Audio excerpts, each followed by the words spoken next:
Hello all, it's John, the Lab Racking Guru back again, and this time I'm presenting 3 issues and how we solve them.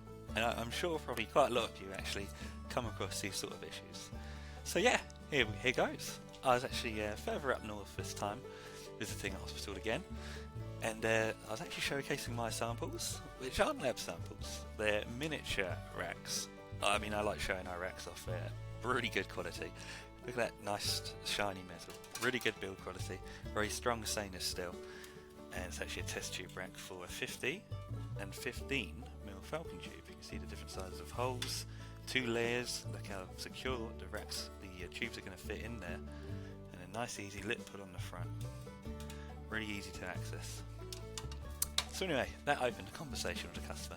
She explained to me she has these universal containers, that's tube number 1 she uses, which she has in her LABCOLD freezers, which are just -20 ones, and the issue she had pretty good racking for these already, but she just had this really cool new limb system bought in, really expensive system, but it's absolutely great at managing these samples.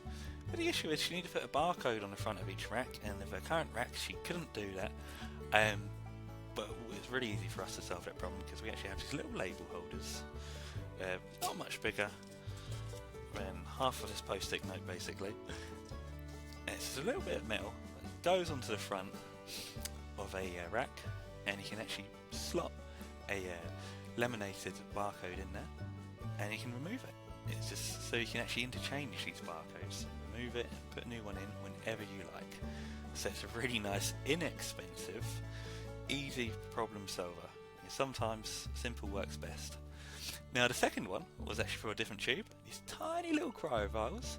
As you may notice, the actual diameter of the cap, as it's an external thread one, is wider than the vial. Sometimes these have internal threads. She had racking for these already, but it really wasn't working.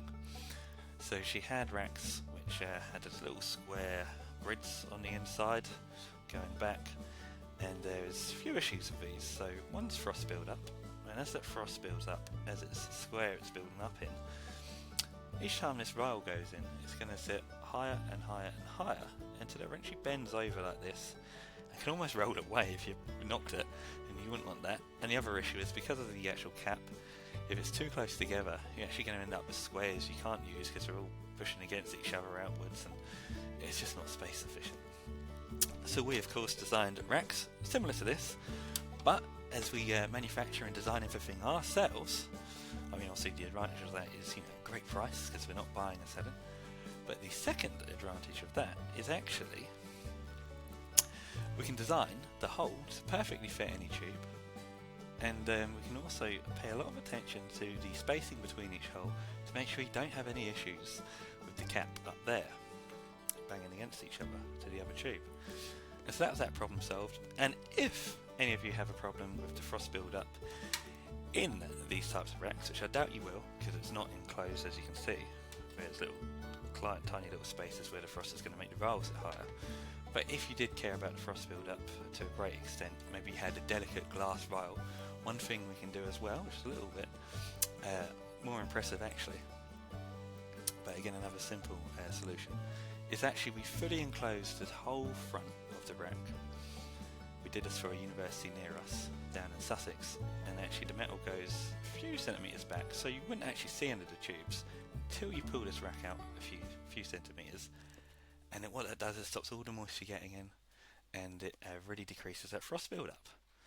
So yeah, that's one of our LABCOLD freezers with the universal containers, and then here's the other LABCOLD freezer with the little plasma tubes in. Of course 4 high this time, you can fit a lot more tubes in here, they're tiny. So yeah, really maximising that storage capacity as well. Hope that helps. If any of you have similar problems, or even wanted me to come around, look at your freezer, show you some other cool samples I've got, let me know in the comments. Thank you.